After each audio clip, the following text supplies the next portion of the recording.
조국 전 법무부 장관의 부인 정경심 교수에 대한 구속영장 심사가 진행 중입니다. 법원에 출석한 정 교수는 재판에 성실히 임하겠다는 짧은 답변만 남기고 들어갔습니다. 정 교수의 구속 여부는 밤 늦게나 결정될 것으로 보입니다. 정부가 국내에서도 액상형 전자담배 사용으로 인한 폐손상 의심 사례가 확인됐다며 사용 중단을 강력히 권고했습니다. 정부는 유해성 검증이 끝날 때까지 사용을 중단할 것, 특히 청소년과 호흡기질 환자는 절대 사용하면 안 된다고 강조했습니다. 김정은 위원장이 금강산 관광을 남측과 진행한 선임자들의 의존 정책이 매우 잘못됐다며 남측 시설 철거를 지시했다고 노동신문이 전했습니다. 또 금강산 시설을 북한식으로 새로 건설하라고 해 독자 개발의 의지를 밝히는 것으로 보입니다. 이낙연 국무총리가 오늘과 내일 잇따라 아베 총리를 만납니다. 오늘은 총리 주최 만찬에 참석하고 내일은 공식 면담을 갖는데 이 자리에서 문재인 대통령의 친서를 전달할 예정입니다. 한일 관계의 돌파구를 찾을 수 있을지 주목됩니다. 비서와 가사도우미를 성추행, 성폭행한 혐의를 받은 김준기 전 동부그룹 회장이 오늘 새벽 공항에서 체포됐습니다. 김 전 회장은 혐의를 모두 부인하고 있는데 경찰은 조사를 마무리하는 대로 구속영장 신청 여부를 검토할 방침입니다. 토트넘의 손흥민 선수가 유럽 챔피언스 리그 예선 지베즈다와의 경기에서 2골을 터뜨리며 팀의 승리를 이끌었습니다. 개인 통산 121호 골을 연달아 기록하면서 차범근 전 감독이 갖고 있던 한국인 유럽 무대 최다골 타이 기록도 세웠습니다. 네, 뉴스뉴스 2부 이어가겠습니다. 조국 전 법무부 장관의 부인 정경심 교수가 오늘 오전 법원에 출석해 구속영장 심사를 받고 있습니다. 수사 시작 이후 처음으로 카메라 앞에 모습을 드러낸 정 교수는 재판에 성실히 임하겠다는 짧은 답변만 남긴 뒤 법정으로 향했습니다. 취재기자 연결합니다. 강희경 기자. 네, 서울중앙지방법원입니다. 네, 정경심 교수 오늘 언론에 처음으로 모습을 드러냈는데요. 지금 영장 심사가 진행되고 있는 거죠? 네, 서울중앙지방법원은 오전 10시 반부터 정경심 교수에 대한 구속영장 심사를 진행하고 있습니다. 정 교수는 이에 앞서 10시 10분쯤 법원에 출석했습니다. 정장 차림으로 검찰 차량에서 내린 정 교수는 심경을 묻는 취재진의 질문에 성실히 임하겠다는 짧은 답변을 내놨습니다. 혐의를 인정하는지, 검찰의 강압 수사라 생각하는지 등에 대해서는 아무 말 없이 법정으로 들어갔습니다. 직접 들어보겠습니다. 국민 앞에 서셨는데 심경 한 말씀 부탁드리겠습니다. 재판에 성실히 임하겠습니다. 표창장 위조한 혐의 인정하십니까? 제기된 혐의를 인정하십니까? 검찰의 강압 수사라고 생각하시나요? 그동안 정 교수는 검찰에 7차례 소환됐습니다. 하지만 검찰이 비공개 소환 방침을 고수하면서 정 교수를 지하주차장 등 별도 통로로 이동시켜 한 번도 언론에 노출되진 않았는데요.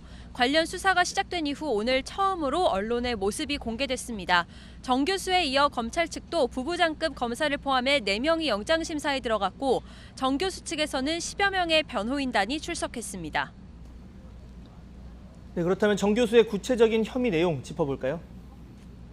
네, 크게 자녀 입시 부정과 사모펀드, 증거인멸 관련 의혹으로 나뉩니다. 먼저 자녀 입시 비리와 관련해 정 교수는 동양대 총장 표창장을 위조한 혐의, 즉 사문서 위조 혐의로는 이미 재판에 넘겨진 상태입니다. 검찰은 이렇게 위조된 표창장과 인턴 증명서를 국내 여러 의전원 입시에 활용한 혐의를 이번 구속영장 청구서에 포함했습니다.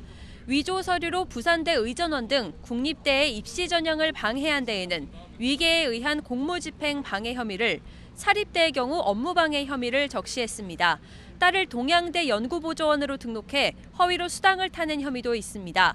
사모펀드 투자와 관련해서는 운용사의 차명으로 투자하고 투자처 경영에 개입했다는 의혹 등에 대해 업무상 횡령과 자본시장법 위반 혐의를 적용했습니다. 투자 약정금을 실제 출자금보다 부풀려 100억여 원이라고 허위 신고하고 투자 과정에서 미공개 정보도 이용한 것으로 검찰은 의심하고 있습니다. 증권사 직원 김경록 씨를 동원해 PC 하드디스크를 교체하도록 하는 등의 증거인멸 정황과 관련해서는 증거은닉 교사와 증거위조 교사 혐의가 포함됐습니다. 네, 정 교수 측도 적극 반박하고 나섰는데 영장 심사에서도 공방이 거셀 것으로 예상되죠. 네, 정교수 변호인단은 영장 청구 당일 바로 입장문을 내고 검찰이 입시 문제와 사모펀드라는 두 가지 의혹을 11가지 범죄 사실로 나눴을 뿐이라고 정면 반박했습니다.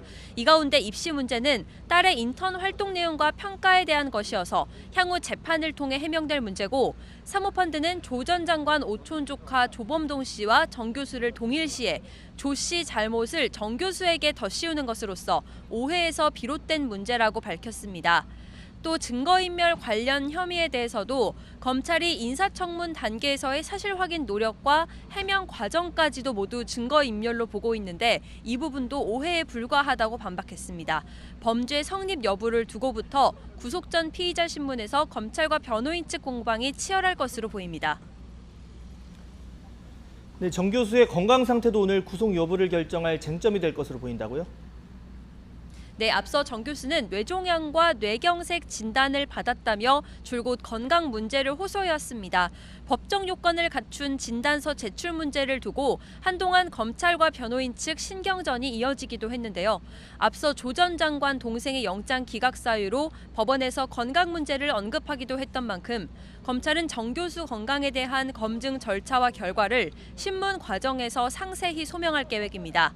이에 대해 정 교수 변호인단은 검찰에서 요구한 CT와 MRI 영상과 신경외과 진단서 등을 모두 제출했다며 맞설 것으로 보입니다. 양측 입장 차가 큰 만큼 오늘 영장 심사는 오후 늦게까지 이어질 전망입니다. 심사 결과도 그만큼 늦어져 자정을 넘긴 내일 새벽 나올 가능성이 크고, 결과가 나올 때까지 정 교수는 구치소에 대기할 것으로 보입니다. 영장이 발부되면 정 교수 측 해명의 진실성이 근본부터 흔들릴 가능성이 크고 수사도 조 전 장관으로까지 확대될 수 있습니다. 반대로 영장이 기각될 경우 과잉 수사라는 비판 여론에 힘이 실리고 더 나아가 윤석열 총장의 책임론도 불거질 것으로 관측됩니다. 검찰이 지난 8월 말 전방위 압수수색으로 수사에 나선 지 2달 만에 사실상 첫 성적표를 받게 되는 만큼 법원이 어떤 판단을 내놓을지 관심이 쏠리고 있습니다. 지금까지 서울중앙지방법원에서 YTN 강희경입니다. 문재인 대통령이 새해 예산안 시정연설에서 공수처법 처리를 강조하자 여당인 더불어민주당이 법안 처리에 더욱 속도를 내고 있습니다. 여야는 오늘 공수처법을 놓고 다시 한번 협상에 나설 예정인데 자유한국당을 비롯해서 다른 야당까지 반대 뜻을 밝히고 있어서 오늘 협상에서 성과가 나올지는 불투명합니다. 국회로 가보겠습니다. 이승배 기자. 네, 국회입니다. 네, 문재인 대통령이 어제 시정연설에서 공수처 법안 통과 힘써달라 이렇게 국회에 요청한 이후 정치권 반응은 어떻습니까? 네, 여당인 더불어민주당은 어제 대통령의 요청에 화답을 하듯 아침 최고위원회 회의부터 검찰개혁을 강조하면서 공수처 법안 처리 의지를 거듭 강조했습니다. 이인영 원내대표는 언제까지 자유한국당의 일방적인 주장만 듣고 있을 수 없다면서 한국당이 똑같은 주장만 반복을 한다면 다른 선택도 고민하지 않을 수 없다고 말했습니다. 자유한국당은 새로운 제안을 가지고 오셔야 한다는 점을 분명히 말씀드리겠습니다. 우리들에게 숙고의 시간이 거의 끝나고 실행의 시간이 임박하고 있다는 점을 거듭 확인해 드립니다. 자유한국당은 공수처는 친문 은폐처이고 반문 보복처라면서 반대 뜻을 재확인했습니다. 나경원 원내대표는 공수처는 자기 편의 범죄를 비호하고 남의 편에게는 억울한 누명을 씌우고 보복하는 곳이라고 밝혔습니다. 조국 임명 강행이 국민 앞에 무릎 꿇었듯 공수처 집착이 이 정권의 독이 될 것임을 분명히 경고합니다. 바른미래당 오신환 원내대표도 공수처 설치는 검찰개혁 과제 가운데 부차적인 문제이지 공수처 설치가 곧 검찰개혁은 아니라면서 기소권과 수사권을 분리해 검찰의 과도한 권한을 분산하는 것이 검찰개혁의 핵심이라고 지적했습니다. 그러면서 수사권 축소와 폐지를 논하는 이 마당에 기소권과 수사권을 동시에 갖는 공수처를 청와대 직속으로 설치하는 주장은 대통령이 검찰개혁의 의미조차 정확하게 이해하지 못한다는 반증이라고 꼬집었습니다. 네, 이렇게 공수처 설치를 놓고 여전히 야당 반발이 거센 것 같은데 오늘 여야가 공수처법 처리를 놓고 다시 한번 대화에 나선다고요? 네, 맞습니다. 민주당과 한국당, 바른미래당 이렇게 여야 교섭단체 3당이 오늘 오후 2시에 다시 협상 테이블에 앉습니다. 지난주 수요일 한 차례 가졌던 3+3 회의, 다른 말로 6인 회의의 연장선인데요. 각 당 원내대표는 빼고 실무위원 3명만 따로 만나서 사법개혁안에 대해서 논의를 할 예정입니다. 핵심 안건은 물론 공수처법입니다. 여당인 민주당은 계속해서 공수처법을 먼저 처리를 강행하자 이렇게 뜻을 밝혀왔고 오늘 협상을 사실상 마지노선으로 잡은 상태입니다. 자유한국당이 대안 없이 반대만 한다면 한국당을 빼고 나머지 야 3당과 협상을 해서 빠르면 29일에 본회의에 상정을 하겠다는 생각입니다.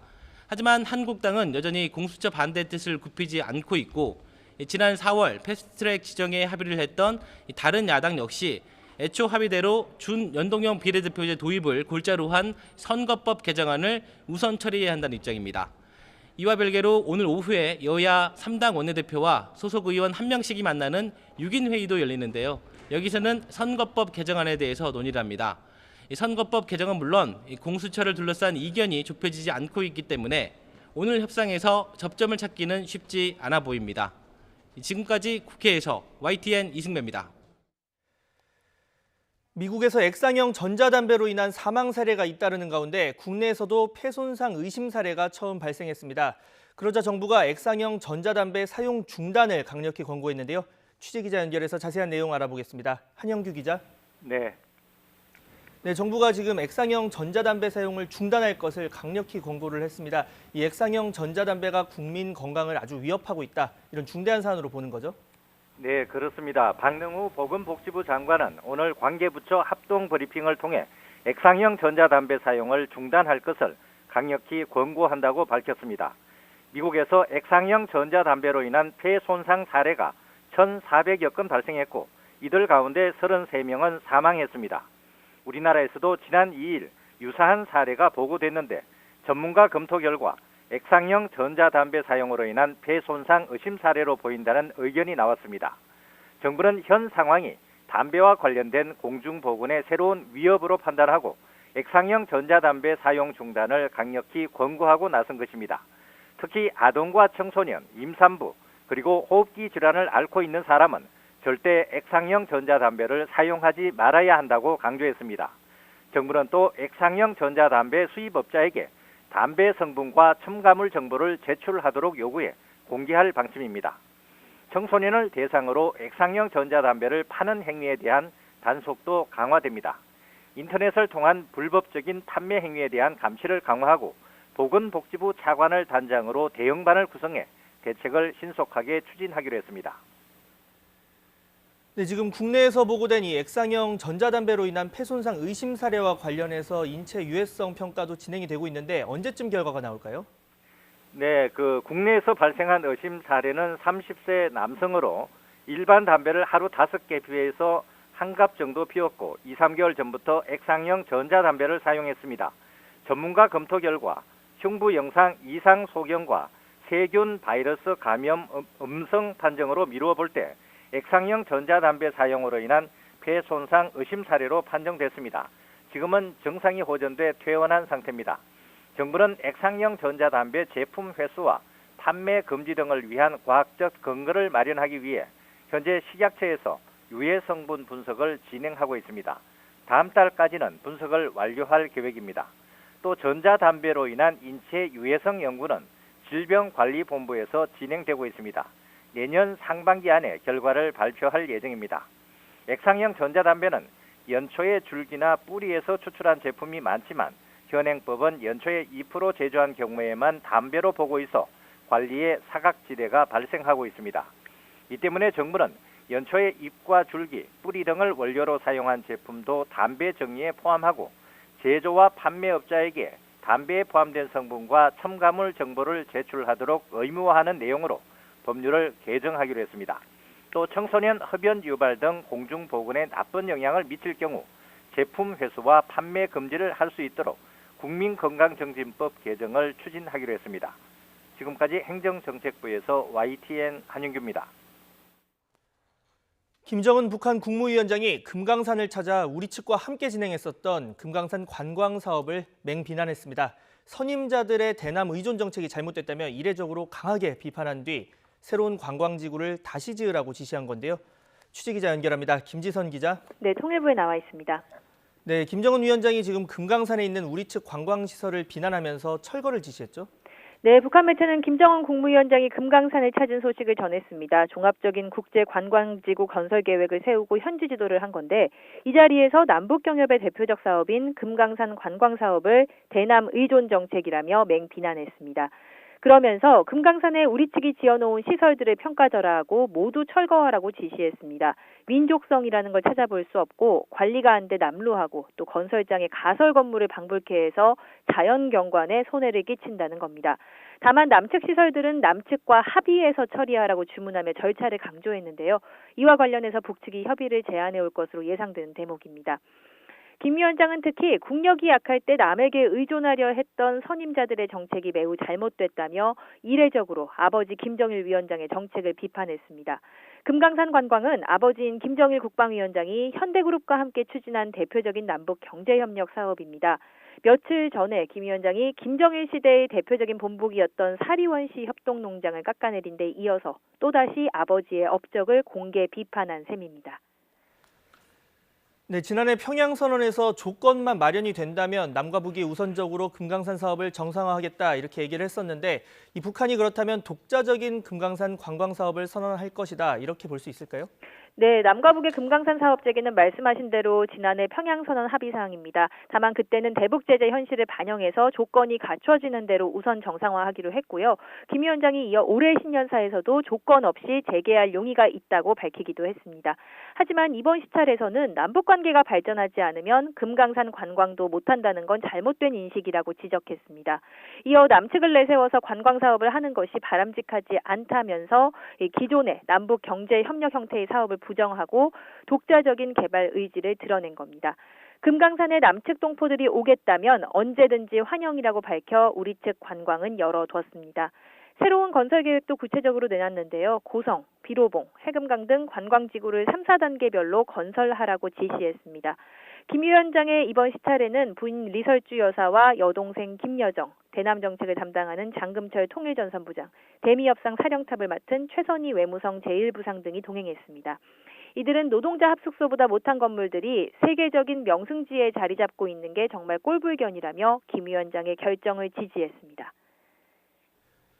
네, 한때 몰수하기도 하는 등 이 금강산에 있는 우리 측 시설에 우여곡절이 많았는데 지금 통일부는 어떤 입장입니까?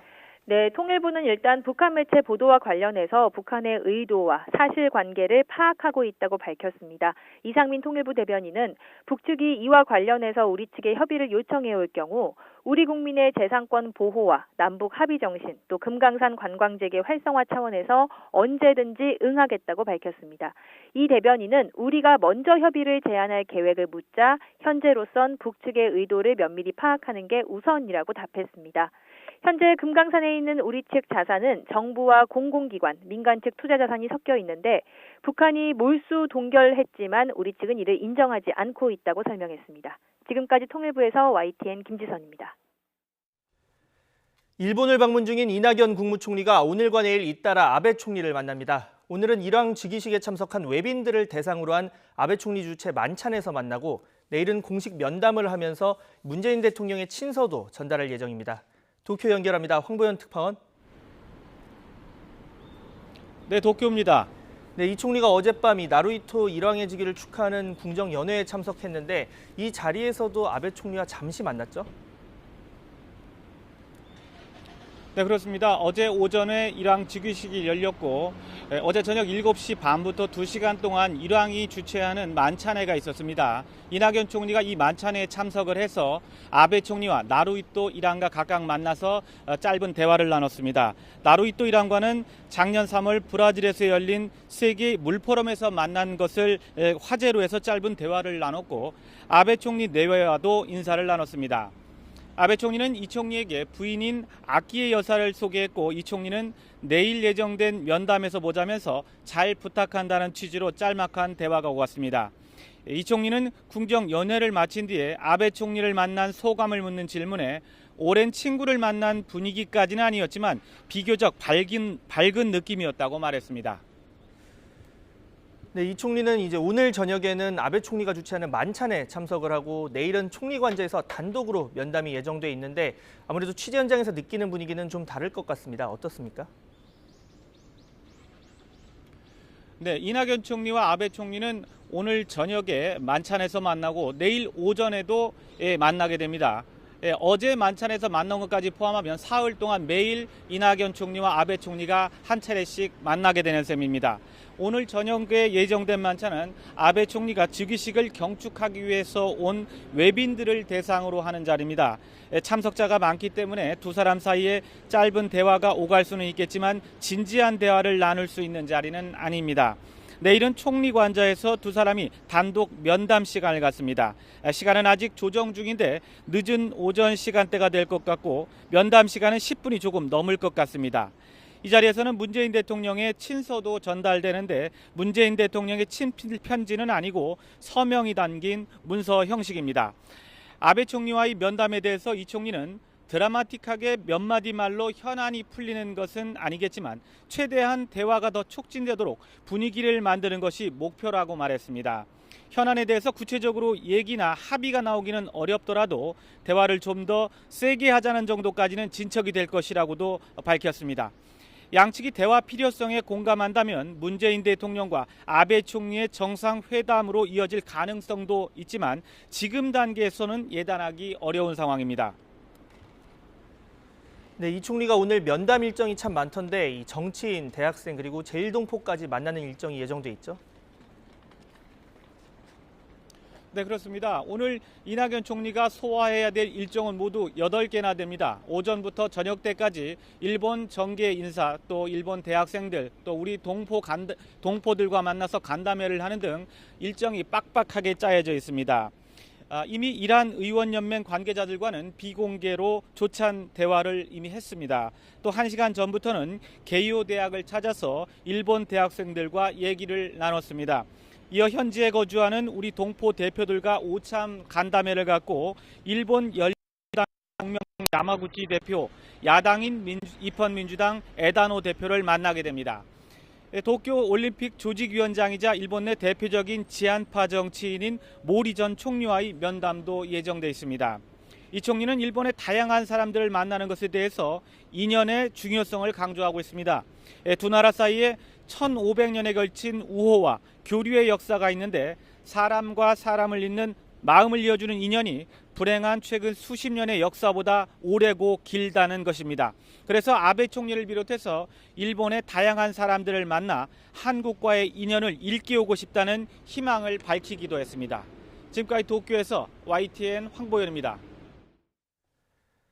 가사도우미를 성폭행한 혐의 등을 받으면서 2년 동안이나 해외 도피 생활을 해온 김준기 전 동부그룹 회장이 오늘 새벽 귀국과 동시에 경찰에 체포됐습니다. 지금 경찰 조사가 시작됐다고 하는데요. 현장으로 가보겠습니다. 박희재 기자. 네, 서울 수서경찰서 앞에 나와 있습니다. 네, 김준기 회장이 2년 만에 귀국을 했습니다. 이 귀국과 동시에 바로 체포가 됐는데 현장에서 말도 남겼다고요? 네, 김준기 전 동부그룹 회장이 오늘 새벽 3시 40분쯤 인천공항으로 입국해 경찰에 체포됐습니다. 거주하고 있던 미국에서 뉴욕발 비행기로 입국한 건데요. 비행기에서 내리자마자 체포된 김 전 회장은 양팔을 경찰에 붙들린 채 인천공항의 입국장으로 들어섰습니다. 취재진의 질문에서 김 전 회장은 가사도우미를 성폭행한 혐의와 비서를 성추행한 혐의 둘 모두 인정하지 않는다고 밝혔습니다. 김 회장은 재작년 7월 질병치료차 미국으로 출국했다가 성폭행과 성추행 관련 고소가 접수된 이후로 귀국하지 않아왔습니다. 앞서 경찰은 외교부와 공조해 이미 김 전 회장의 여권을 무효화했지만 김 전 회장 측은 질병을 치료해야 한다며 6개월마다 체류 기간을 연장해왔습니다. 이에 따라 경찰은 인터폴에 적색 수배를 내렸고 법무부에도 범죄인 인도 청구를 해달라고 요청했는데요. 해외 체류로 기소 중지 상태에 있던 김 전 회장이 비자 연장이 거부되면서 오늘 새벽 자진 귀국하는 형태로 들어와 체포된 겁니다. 네, 경찰은 김 전 회장에 대해서 바로 조사를 시작했죠? 네, 그렇습니다. 경찰은 오늘 오전 10시부터 김 전 회장에 대한 조사를 시작했다고 밝혔습니다. 다만 조사가 많이 이뤄지지 않았다며 새로운 사실은 전해지지 않고 있습니다. 경찰 관계자는 이르면 오늘 안에 조사를 끝낸 뒤 구속영장 신청 여부를 검토할 방침이라고 설명했습니다. 또 경찰은 고소인과 참고인 조사는 모두 마무리된 상황이며 김 전 회장 측이 경찰과 입국 시기를 조율하지는 않았지만 3주 전쯤 입국 일정을 전해왔다고 밝혔습니다. 김 전 회장은 현재 성추행과 성폭행 두 혐의를 받고 있는데요. 먼저 출국한 지 2달 뒤인 재작년 9월 비서를 성추행한 혐의로 고소를 당했습니다. 고소장이 접수되기 7개월 전 지난 2017년 2월부터 7월까지 김 전 회장의 사무실 등에서 비서의 신체를 동의 없이 수차례 만진 혐의를 받고 있습니다. 이후 회장직에서 물러난다는 뜻을 밝힌 김 전 회장 측은 계속되는 경찰 출석 요구에 응하지 않아 왔습니다. 또 지난해 1월에는 가사도우미를 성폭행한 혐의로 추가로 고소장이 경찰에 접수됐는데요. 피해 여성은 지난 2016년 김 전 회장의 별장에서 일하면서 1년 정도간 수차례 성폭행을 당했다고 주장했습니다. 김 전 회장은 합의에 의한 성관계였다고 주장해왔는데 이번에도 귀국하면서 관련 혐의들을 인정하지 않는다고 밝혔습니다. 지금까지 서울 수서경찰서 앞에서 YTN 박희재입니다.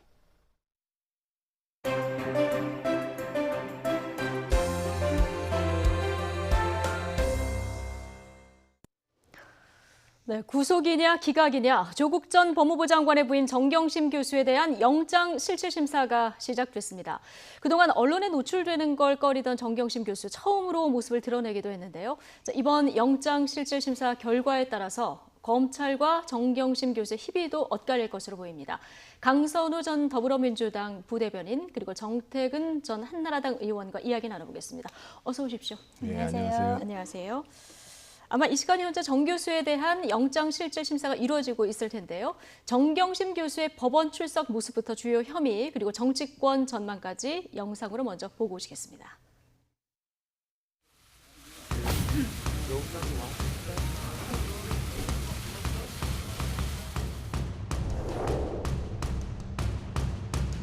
발부될까요, 말까요? 저는 좀 어둡게 생각합니다만은 현재 네. 증거인멸의 우려도 없고 이미 6번 수사를 했기 때문에 검찰에서 가지고 있을 증거는 다 가지고 있을 거예요. 거기에 이 건강 문제가 겹치기 때문에 사법부에서 그래도 사람 냄새 나는 건강을 생각해주는 그런 결정을 하지 않을까라고 기대를 합니다만 희망이 아니라 전망을 여쭤본 거예요. 전망은 어둡지만은 희망도 기대도 가져보지만은 재판장 마음을 누가 알겠어요.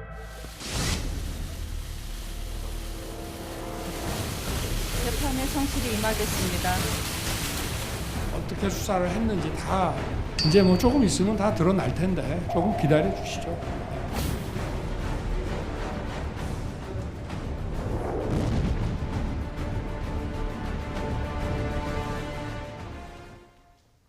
네, 오늘 상당히 언론의 관심이 이쪽에 몰려 있는데요. 정경심 교수 일단 우리가 완전한 공인으로 보기에는 좀 애매한 측면이 있어서 이렇게 모자이크 처리로 화면을 보여드리고 있습니다만은 어쨌든 언론에 선 모습을 드러낸 건 맞습니다. 그러니까 검찰과 달리 법원에 들어갈 때는 피해갈 방법이 없군요. 그리고 법원에서도 이미 밝혔습니다. 그 원칙대로 이렇게 그 심사를 하겠다고 했으니까요. 그 원칙이나 관행 중에 하나가 그냥 저기를 지나가는 그런 뭐 공개가 되는 그런 뭐 과정이 있었을 것 같고요. 그리고 그 검찰 측에서는 이제 11가지 혐의를 적시를 하면서 구속영장을 청구를 했습니다. 근데 정경심 교수 측 변호인 측에서는 그게 조금 많이 이제 혐의가 부과된 게 아닌가라고 이야기를 하면서 크게 두 줄기로 보자면 이제 입시 관련된 게 하나가 있을 테고 그리고 나머지 한 줄기 이제 사모펀드 관련된 것이고 증거 인멸이나 아니면 증거 은닉관에서 뭔가 좀 오해의 소지가 있다. 그래서 지금 현재 우리가 검찰이 어떤 증거를 가지고 있는지 모르는 상태에서 말씀드리긴 상당히 조심스럽습니다만 그 정경심 교수의 어떤 소환 횟수나 아니면 검찰에서 이미 실시한 그런 압수수색의 범위를 볼 때 그 검찰 측에서 상당 부분 증거를 이미 가지고 있다고 저는 생각을 합니다. 그렇다면 정경심 교수 측은 거기에 이제 대항하는 그런 증거를 내놓겠죠. 그래서 예를 들면은 이제 입시 관련해서는 또 크게 3가지로 좀 나눠볼 수 있을 것 같은데요. 그 첫 번째가 이제 그 인턴 관련해서가 있을 테고, 그다음 표창장 관련해서가 있을 테고, 그다음에 이제 나머지 하나가 국가보조금 관련해서가 있을 것 같은데 인턴이나 아니면 표창장 관련해서는 그거 행위를 했느냐 안 했느냐, 그러니까 봉사활동 했냐 안 했냐, 그러면 검찰 측에서는 안 하고 이걸 받았다고 보는 입장인 거잖아요. 그렇다면 정경심 교수 측에서는 했다는 걸 증명할 수 있는 그런 자료를 아마도 소명하지 않을까라는 생각이 듭니다. 그리고 국가보조금 관련해서는 지금 현재 언론에서는 아마도 그 같이 연구를 했던 그 공동연구원보다 정경심 교수의 딸이 조금 더 많은 그런 보조금을 받았다 거기에 초점을 맞추고 있는데 이 논란의 초점은 그게 본질은 아닌 거거든요. 그러니까 그 주 연구자 정경심 교수 그리고 정경심 교수가 지목한 그 공동연구자가 연구 보조금보다 그 급여나 아니면 연구 관련된 보조비를 적게 받는 경우가 굉장히 많습니다. 근데 이 연구 보조금 같은 경우는 이제 국가에 프로포즈를 낼 때는 그게 굉장히 이렇게 섬세하게 지목이 돼 있어요. 예를 들면 전공 관련자 석사학위 이상이라든지 아니면 학사학위 이상이라든지 그렇다면 거기에 자격이 맞느냐 그리고 실제 이제 그 연구 보조 행위를 했느냐가 이제 쟁점이 되겠죠. 그렇다면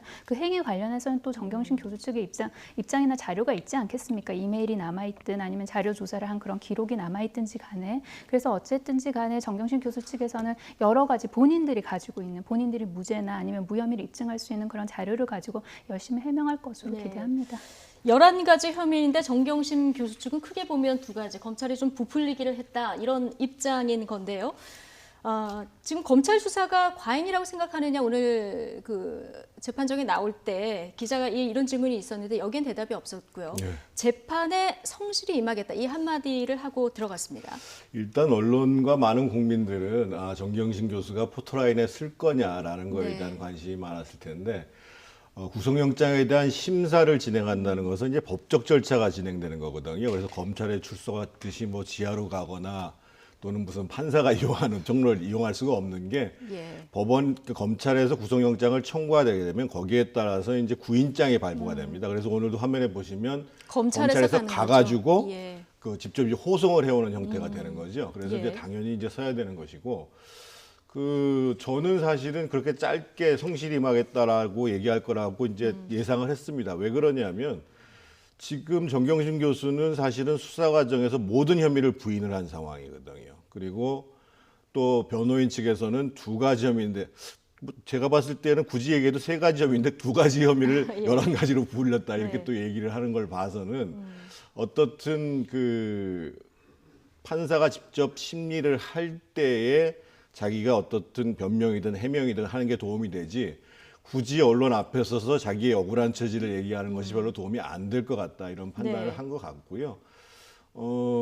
문제는 이런 거라고 봐야 되겠죠. 그러니까 실제로 이제 그 적시된 11가지의 혐의가 과연 이제 구속의 사유에 해당하는가에 대한 문제인 것 같은데 제가 봤을 때는 뭐 입시 비리도 마찬가지고 횡령액도 1억 원이 넘고 한 1억 5천 정도 되는 상황이고 더더군다나 이제 증거 위조를 교사하고 증거를 은닉을 교사한 상황이기 때문에 정상적인 형평성을 고려한다 그러면 영장 발부는 사실은 불가피하지 않나 이렇게 크게 보여집니다. 3가지 고리라 말씀하셨는데 입시부정, 사모펀드, 증거인멸 이 가운데서 오늘 구속이냐 기각이냐를 가를 가장 큰 부분은 어떤 부분이라고 보십니까? 3가지 다가 사실 해당되는 겁니다. 왜 그러냐면 입시 비리라는 것은 항상 비리를 저지른 사람이 있으면 피해자가 발생합니다. 왜냐하면 그 사람 때문에 떨어지기 때문에요. 그래서 실제로 올해 5월 달에 성균관대의 김모 교수가 자신의 조교로 있는 대학원생한테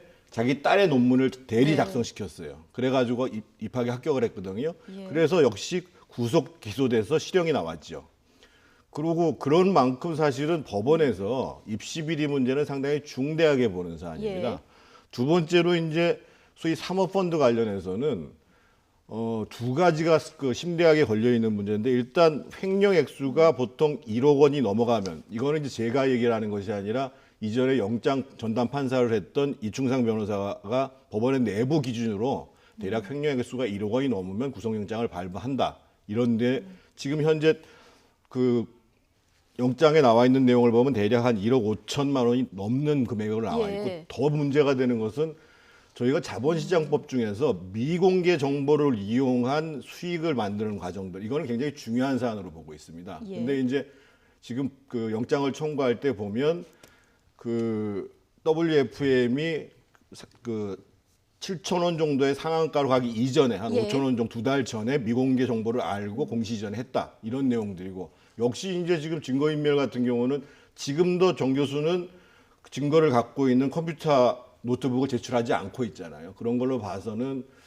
구속 게 사유는 분명하다고 봐야죠. 네, 양측이 지금 치열한 그 입장 공방이 벌어지고 있는 상황이기 때문에 법정에서도 아마 이 법리 다툼이 굉장히 오늘 치열할 것 같은데요.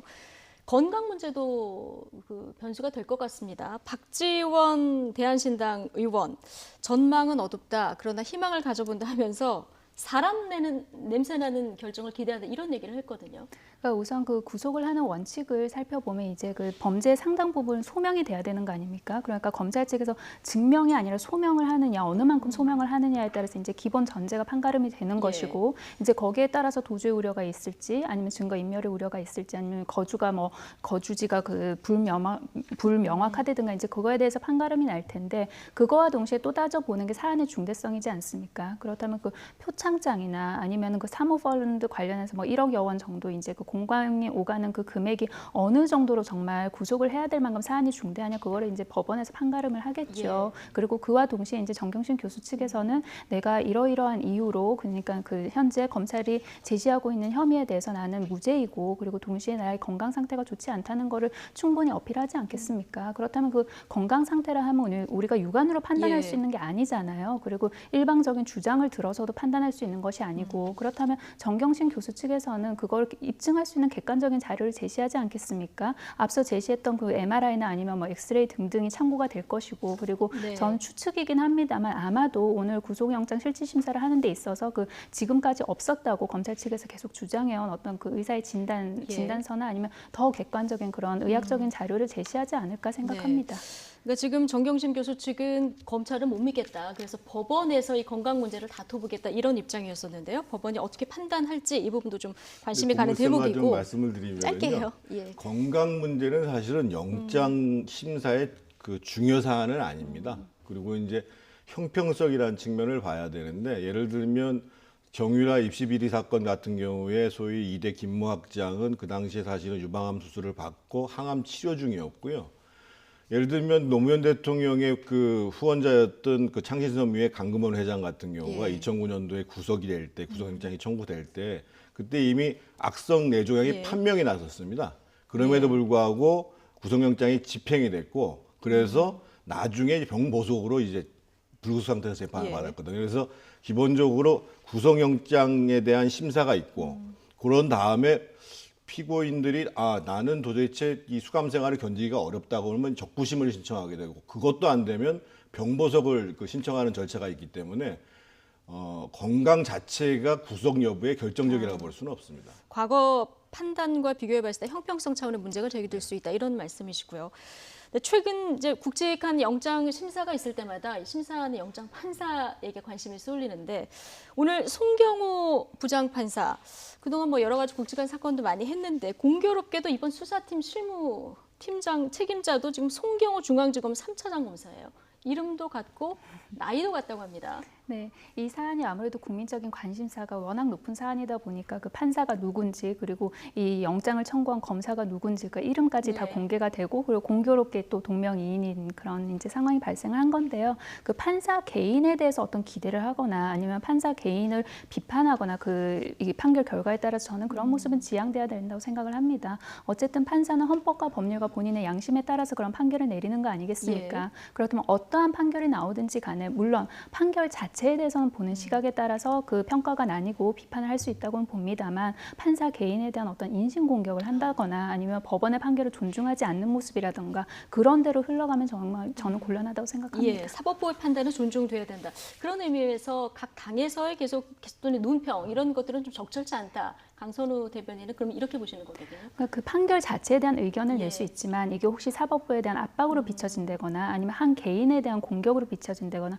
그런 모습은 지양해야 된다고 생각합니다. 알겠습니다. 어쨌든 오늘 발부가 되든 아니든 후폭풍이 상당할 것 같습니다. 일단 오늘 발부가 되면 수사가 조 전 장관으로 조금 빨리 진행되지 않을까 이런 얘기가 나오는데요. 어떻게 보십니까? 일부에서는 영장 발부 자체가 수사가 잘 됐니 안 됐니 이렇게 구분해 볼 수 있고, 심지어는 조국 전 장관의 지지자들은 영장 발부가 안 되면 윤석열 총장이 사퇴해야 되는 이런 얘기를 하는데, 그거는 굉장히 부적절하고요.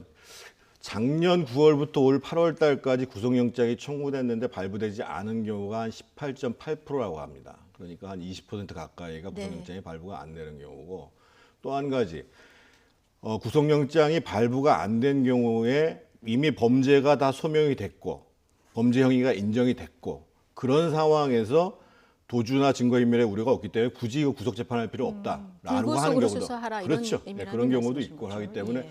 구속 불구속 여부가 뭐 결정적으로 가른다라고 보기는 어려운데 다만 지금 말씀하신 것처럼 지금 정경식 교수와 관련해서는 조국 전 장관에 대한 수사 문제가 남아 있습니다. 특히 이번에 보면 그 정경심 교수에 대해서 공직자윤리법 위반 여부에 대해서는 범죄 혐의를 적시하지 않았거든요. 그런데 이번에 이제 확인된 내용 중에 보면 실제로 본인이 그 주식을 그 차명으로 취득해가지고 은닉을 하고 있었다라고 하면은 공직자윤리법의 백지신탁 내지는 매각 거부에 해당하고 네. 그게 이제 징역 1년 이하 1,000만 원 이하의 벌금을 받도록 되어 있는 제목입니다. 근데 거기에 주범이 되는 것은 조국 장관이 되는 거거든요. 네. 그래서 저는 뭐 영장이 발부되든 안 발부되든 언젠가는 뭐 조국 장관이 전 장관이 소환되는 건 불가피한데 그 수사 속도를 상당히 가를 가능성이 있습니다. 속도를 좀 네, 빨리 그리고 할 가능성은 있다. 만약에 영장이 발부되면 발부가 상당히 된다면. 빨리 될 가능성이 있다는 만약에 거고. 기각되면은 기각이 되면 당연히 지금 예. 제가 봤을 때는 검찰에서 최소 2가지 이상 정도는 그 이번에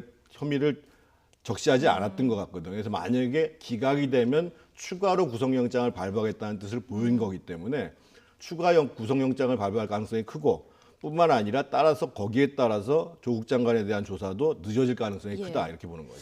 네, 반대로 뭐 이제 기각이 되면은 지금 검찰 수사가 좀 과도하다 이렇게 보시는 분들 입장에서는 윤석열 총장의 책임론도 좀 불거질 이럴 상황인데 오늘 영장 심사가 지금 진행되고 있는 서울중앙지방법원 인근에서 찬반 집회가 또 벌어집니다. 자, 이러면 또 민심의 분열이 또 우려되는 상황이 좀 걱정이 되는 이런 상황이기도 합니다. 이게 과도하게 이제 그런 정치적인 의사 표출이 되고 그리고 만약에 그럴 리는 없겠지만 집회를 하는 과정에서 어떤 불법적인 그런 행동이 나타난다면 굉장히 우려가 되는 상황이겠죠. 근데 아직 그 판결이 판결이 나기 전이지 않습니까? 그렇다면 그 판결에 대한 본인들의 어떤 기대나 아니면 입장 표명은 저는 충분히 할 수 있다고 생각을 합니다. 시민의 입장에서. 다만 정치권이 여기에 껴들면 안 된다는 생각이고요. 근데 판결이 나고 나서 그 이후에도 이게 뭔가 좀 통합적인 관점으로 가지 않고 계속해서 분열이 되고 본인들만의 주장을 하고 그리고 그것이 좀 과열되는 그런 분위기로 간다면 우리가 사회적 비용을 좀 낭비하는 그런 측면이 있지 않습니까? 네. 그래서 어쨌든 판결이 나오기 전까지는 충분히 그런 의사 표현을 할 수 있겠으나 판결이 나오고 나면 그게 어느 방향으로 나든 물론 판결에 대한 비판할 수 있겠습니다만 어느 방향으로 나든 그걸 수용하는 방향으로 가야 된다 그런 입장입니다. 예. 이번 조금 그 문제에 대해서 다른 의견인데요. 저희가 이제 법원 근처 100m 이내에서 집회 시위를 못하도록 하거든요. 근데 판사들도 사람인지라 밖에서 시위가 벌어지고 고성이 벌어지면 판결에 영향을 안 받을 수가 영향을 없어요. 받을까요? 저는 일정 정도 영향을 받는다고 네. 봐요. 그래서 영장 발부를 원하는 측이든 반대한다는 측이든 그 재판에 영향을 미치기 위해서 그 근처에서 집회 지금 검찰청차 앞에 지금 신청해 놨다는 거 아니에요? 지금 예, 중앙지방법원 인근에서 대검찰청 예. 앞으로 해놨다는 그렇죠. 거예요. 그런데 예. 이제 그 목표 동원 인원이 10만 명이라는 거예요. 그래서 저는 어떻게 생각했냐면 양쪽 다 집회하는 것이 저는 적절치 않다고 생각합니다. 근데 어떻든 대한민국이 이제 민주주의 국가니까 집회 시위자를 막을 수는 없어요. 그러면 만약에 그렇게 대규모의 군중이 모여서 집회를 한다 그러면 예를 들면 법원 같은 경우에는 100m가 아니라 한 1km 떨어진 데서 해라 하는 게 전 타당하다고 보는 거예요. 근데 오늘 보면 영장 심사 여부가 결과가 나오는 새벽 1시까지 하겠다는 거예요. 예. 과연 이게 우리가 법치주의를 존중하는 사회에서 예. 시위의 자유가 있다 손치더라도 재판에 영향을 줄 목적으로 집회 시위를 한다? 저는 이 문제에 대해서 뭐 국민 개개인을 탓할 수는 없겠습니다만 영향을 최대한 적게 받을 수 있는 방안을 찾아야 된다고 봐요. 알겠습니다. 그 법원 인근에서 하는 집회는 사법부의 압박이 될 수 있기 때문에 어떤 의견을 표출하든 양쪽 다 적절하진 않다 이런 의견을 주셨고요. 자, 이번 사태를 겪으면서 우리 사회의 가장 중요한 가치로 등장한 부분이 또 공정성, 이 부분이 아닌가 싶습니다. 어제 문재인 대통령의 시정연설이 있었는데요. 공정이란 단어를 27번 썼습니다. 이러면서 대학 입시에서의 정시 비중 상향을 공식화하겠다. 이런 맥락에서 이런 얘기를 했는데요. 지금 교육계가 술렁이고 있습니다. 이에 따른 찬반 의견도 엇갈리고 있는데요. 어제 대통령 연설부터 최근 유은혜 부총리 입장까지 같이 듣고 오시겠습니다. 최근 시작한 학생부 종합 전형 전면 실태 조사를 엄정하게 추진하고 고교 서열화 해소를 위한 방안도 강구할 것입니다. 정시 비중 상향을 포함한 입시제도 개편안도 마련하겠습니다. 일관되게 말씀드렸던 것은 정시 확대 요구의 원인은 학종의 불공정성에서부터 더 증폭되었기 때문에 학종의 공정성을 높이는 데 집중하겠다 이렇게 말씀을 드린 바 있고요. 예, 대통령의 어제 발언에서는 정시 확대 비중을 포함해서 이런 얘기가 들어갔었거든요. 근데 최근까지 유은혜 그 교육총리의 발언을 보면은 정시를 당장 확대하는 것보다는 그 수시 전형, 그러니까 학생부 종합 전형의 어떤 불공정성을 먼저 해결하는 이런 정책에 우선순위를 두겠다 이런 입장이었었거든요. 어제 대통령 발언이 있고 나서 이제 여당에서는 뭐 정시 40%, 50% 확대하자 개별적으로 이런 의견도 나오는데 당정청 간에 좀 의견이 어떻게 좀 조율이 먼저 돼야 될 것 같습니다.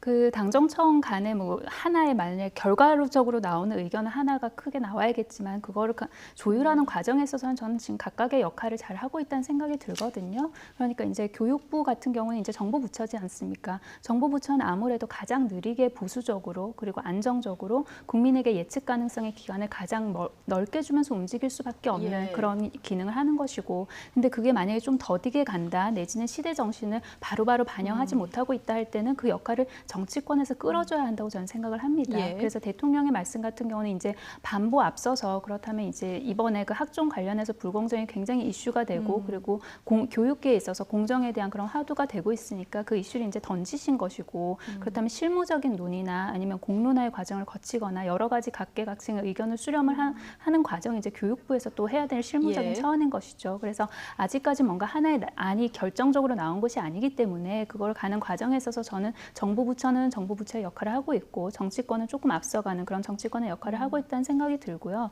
그리고 실제로 이 정시 같은 경우는 이 평균을 내면은 뭐 30% 정도 지금 그 비율이 있지만 수도권 대학 같은 경우는 굉장히 좀 낮은 경우가 많습니다. 네, 올해는 대략 한 20% 정도 정시 비중인 것 같습니다. 네, 그래서 30%까지 올리자는 건데 20%보다도 수도권 대학은 낮게 지금 책정하고 있는 경우가 많거든요. 그래서 그런 경우에 있어서는 부분적인 그런 조정도 좀 적극적으로 고려해 볼 필요가 있지 않나 저는 그런 생각이 들고요.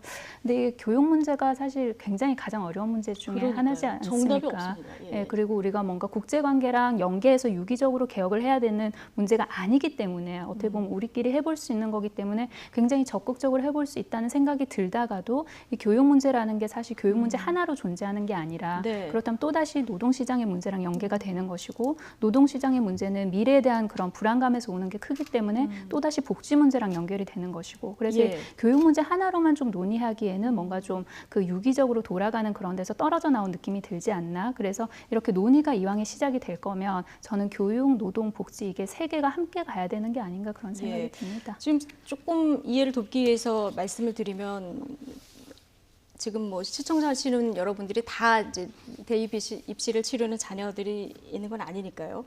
수능 점수로만 가는 게 이제 정시인 거고요. 그리고 내신이라던가 학생의 종합적인 어떤 학교 생활을 평가를 해서 가는 게 수시인데 이 정시 비중이 지금은 한 20% 정도 되는 거예요. 이거를 이 학종 관련 그 수시 전형이 그동안 스펙 쌓기 전형이다. 그래서 이제 정시 비중을 높이자 이런 의견은 꽤 진행이 되어 왔었는데 작년에 공론화 과정을 거쳤는데 이게 좀 잘 또 정시 비중이 확대되는 게 되지 않았거든요. 뭐 이유가 있을 것 같기도 하고 또 조희연 그 서울시 교육감 같은 경우는 지금 정시 확대를 명확하게 또 반대하는 이런 상황입니다. 그러니까요. 대통령께서 입시 유형까지 말씀을 하시니까 오히려 교청에서 정부의 비판적인 교청에서는 정시 확대 찬성한다 이렇게 나오고 오히려 아까 그래픽에 나왔습니다만 조희연 교육감도 그러고 어제 정교조는 뭐라고 발표했냐면요. 네. 대통령이 입시제도의 한 유형까지 언급하는 것이 과연 적절한지 심각하게 검토해봐야 된다 이렇게 입장을 발표했는데요. 예. 아까 공론화 말씀하셨잖아요.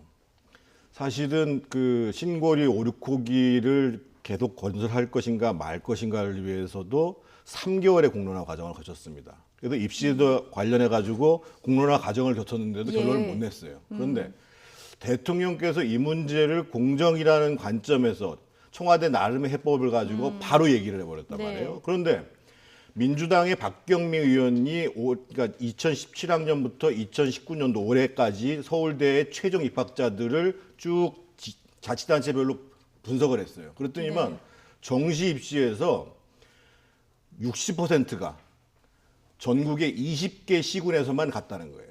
그러니까 예를 들면 서초, 강남, 용인, 노원 뭐 이런 식으로 갔다는 거예요. 무슨 얘기냐면 이 얘기는 정시가 훨씬 더 소득 격차에 따라 가지고 대학 들어가는 퍼센테이지가 나눠진다. 그러니까 사교육을 그렇죠. 직접적으로 더 많이 받을 수 있기 때문에. 잘할 수 있는 여력이 있는 계층에서 정시에 더 많이 갈 수밖에 없다. 이 사례를 보여주는 거거든요. 그런데 그래서 저는 지금 여기서 무슨 정시 확대가 맞니 안 맞니를 얘기하고 싶지는 않아요. 네. 적어도 대통령께서 이렇게 한 번의 공론화 과정을 거친 사안이면 그리고 여기에는 당사자가 있는 문제이기 때문에 다시 한번 충분한 공론화 과정을 거치고 난 다음에 개정을 해도 늦지 않다는 거예요.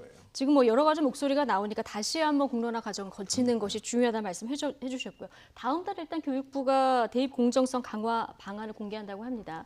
어떻게 정리가 되는지 좀 이걸 먼저 좀 지켜보도록 하죠. 자, 다음 주제로 빨리 넘어가겠습니다. 자유한국당 나경원 원내대표가 패스트트랙 수사 대상인 의원들에게 내년 총선 공천 때 가산점을 주겠다 이렇게 밝혀서 논란이 되고 있습니다. 민주당은 정상적인 정당이기를 포기했다 이렇게 강하게 비판하고 나섰는데요. 영상으로 보고 오겠습니다.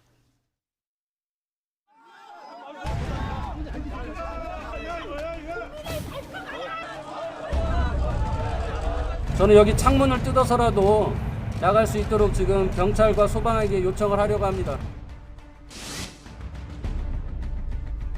잘못된 패스트트랙에 대해서 저항을 앞장서서 하신 분들입니다.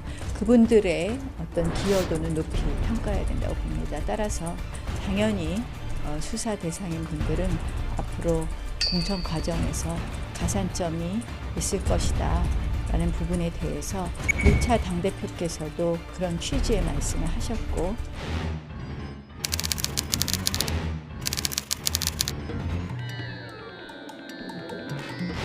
무조건 문재인 정부가 한 거에 대해서 반대하고 저항했던 사람들 우선적으로 가산점 주고 격려한다고 그러면 이거 저기 패스트트랙 불법 가산점, 불법 격려뿐만이 아니라 삭발 가산점도 줘야죠. 삭발 가산점도 줘야죠. 머리 깎고 의지를 높였으니 머리 깎고 순서대로 줘야죠. 삭발 가산점. 이거 당을 이렇게 가져가면 안 된다고. 범법자라고 생각하지 않고 이 정의를 위한 투쟁이라고 생각을 합니다. 폭력을 쓴 쪽은 민주당과 정의당 쪽입니다.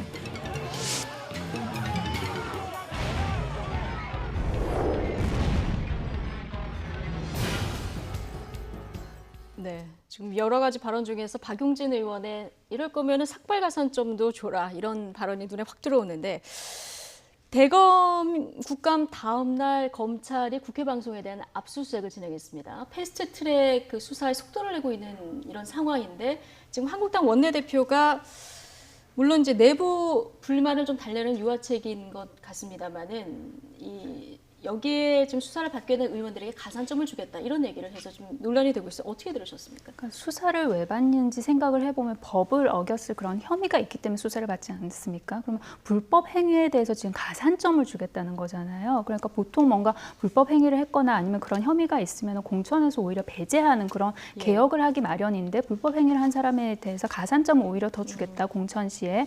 우선 저는 그게 원내대표로서 할 이야기, 영역의 이야기가 아니다. 공천은 공천심의위원회 당연히 심사위원회에서 하는 일 아니겠습니까? 그다음에 나경원 원내대표가 이게 굉장히 국민의 어떤 정서나 그런 거를 감정을 거스를 거를 모르지 않았을 텐데 이 메시지를 왜 냈을까? 이 메시지를 듣는 사람이 누굴까를 한번 생각해봤더니 아마도 지금 이제 패스트트랙 관련해서 수사를 앞두고 있는 그런 의원들의 좀 마음을 달래주기 위해서 한 그런 정치적인 수사가 아닌가라는 생각이 듭니다. 당시 이제 자유한국당이 국회로 돌아가지 않고 장애 투쟁을 한창 하고 있을 때 이제 국회로 돌아가는 그런 명분 협상을 할 때 저는 당내에서 불만이 있었던 걸로 알고 있습니다. 당시 협상에 임할 때 뭔가 그 패스트트랙으로 고소고발된 걸 좀 취하를 해보는 그런 노력을 해보면 어떻겠냐. 근데 결과적으로 그런 거 이루지 못하지 않았습니까? 그러니까 본인이 그걸 못한 거에 대해서 그냥 좀 달래주는 차원으로 말을 한 것이지 이게 정말로 공천에 있어서 불법 행위에 대해서 가산점을 준다? 국민들이 총선 때 아마 심판을 하시겠죠. 그런데 뭐 황교안 대표하고도 논의를 마쳤다 이런 얘기도 해서 지금 지도부 결정인 것을 강조한 발언도 있어서요. 이게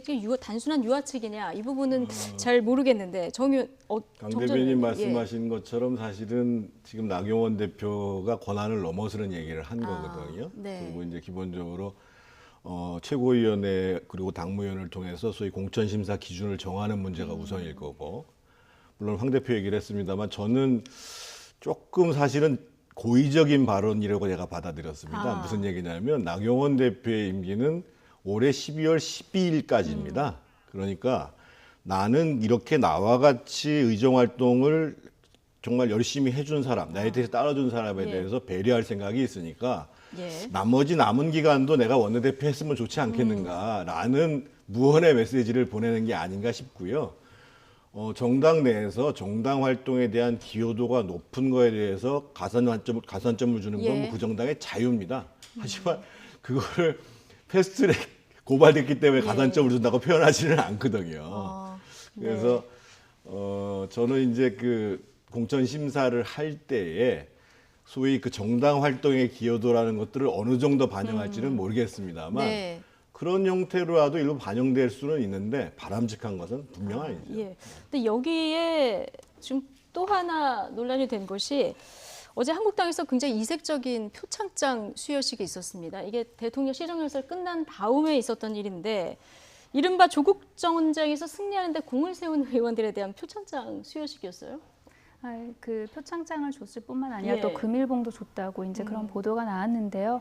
저는 이것도 굉장히 국민 정서를 거스르지 않았나. 그러니까 조국 정국에 있어서 그 어떤 중도층의 지지율이 빠지면서 그게 자유한국당으로 바로 가지 않았습니다. 그 국민들의 지지를 보내는 데는 지금 현안에 대한 평가가 있고 그리고 미래에 대한 어떤 기대 그걸 합쳐서 이제 정당의 지지를 보내는 건데요. 자유한국당이 계속해서 이런 모습으로 간다면 어떤 미래에 대한 기대 관련해서 국민들이 지지를 보낼 수 있겠습니까? 지금 현장음을 들어보면은 주변에서 뭐 파이팅 소리도 들리고요. 누구는 3장 줘라, 뭐 더 줘라 이런 얘기도 들리거든요. 어떻게 보셨습니까? 이번에 조국 장관이 낙마한 거는 사실은 언론하고 물론 검찰 수사가 있었습니다만 10월 3일 날 광화문에 나왔던 조국 장관이 사퇴해야 된다고 바랐던 수많은 국민들 때문에 낙마한 겁니다. 그리고 솔직히 말씀드리면 저분들한테 죄송한 말씀이지만 자유한국당의 청문회 과정들을 많은 사람들, 특히 조국 장관이 낙마해야 된다고 생각하는 사람은 조마조마하게 봤습니다. 그거를 물론 잘하신 분도 계세요. 하지만 본인들 때문에 낙마한 것도 아니뿐만 아니라 그렇다고 해서 또 저걸 저렇게 표창할 것도 아닙니다. 뭐 대여 전투력을 좀 회복했다 이렇게 평가를 하는 것 같고 적절하진 않았다. 두 분 다 이렇게 보시는 이번에는 사실은요 광화문에 나와야 그 많은 국민들 때문에 낙마한 거예요. 알겠습니다. 두 분 말씀 오늘 여기까지 듣겠습니다. 강선우 전 더불어민주당 부대변인 그리고 정태근 전 한나라당 의원과 함께했습니다. 고맙습니다.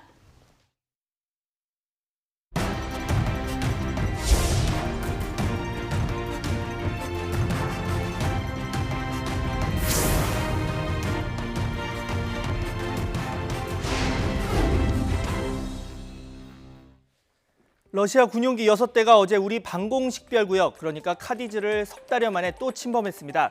올해만 20번째인데 그 배경과 의도를 짚어보겠습니다. 자, 물론 이 카디즈와 영공은 분명히 다릅니다. 영공은 우리 영토 상공 그리고 해안선에서 약 22km까지의 하늘입니다. 그러니까 우리 땅의 하늘 그리고 우리 바닷가에서 한 서울역에서 판교역 직선거리 정도까지의 하늘이 영공이 되는 거죠. 우리 허가 없이는 절대 통과할 수 없습니다. 반면 카디즈는 국제법적인 효력이 없습니다. 애초 카디즈가 일종의 완충구역 개념으로 만들어졌기 때문인데요. 그러니까 협의 없이 우리 일방적인 선포로 정할 수 있지만 대신 다른 나라 비행기가 드나들 때 영공과 달리 우리 측의 허락도 법적으로는 필요가 없습니다. 워낙 요즘 비행기가 빠르고 또 식별도 어려우니까 이 기존 영공의 범위로는 기습과 같은 돌발 사태에 대응하기 어려워서 설치를 한 겁니다. 몇몇 나라는 이 방공식별 구역이 겹칩니다. 지금 지도로 보시고 있는데 우리와 중국, 일본이 대표적입니다. 빗금친 부분이 바로 겹친 부분입니다. 러시아 군용기는 어제 동해 쪽으로 카디즈를 침입해서 제주와 서해 카디즈까지 한반도 주변을 한 바퀴 쭉 돌았습니다. 이 과정에서 일본 측 방공식별 구역까지 침범을 했고요. 비행 시에 담당 군 당국에 통보하는 것이 관례라고 하지만 러시아는 자신들도 방공식별 구역을 정하지 않았다며 다른 나라의 방공식별 구역을 인정하지는 않고 있습니다. 자, 문제는 이 침범 시점입니다. 오늘 우리 정부와 러시아는 이 두 나라 현안 논의를 위해서 공군 직통전화 개설을 논의하기로 했습니다. 이 회의 바로 전날에 러시아 군용기가 우리 카디즈를 침범하면서 카디즈를 인정하지 않겠다는 속내를 먼저 드러낸 것 아니냐는 우려의 목소리도 나오고 있습니다.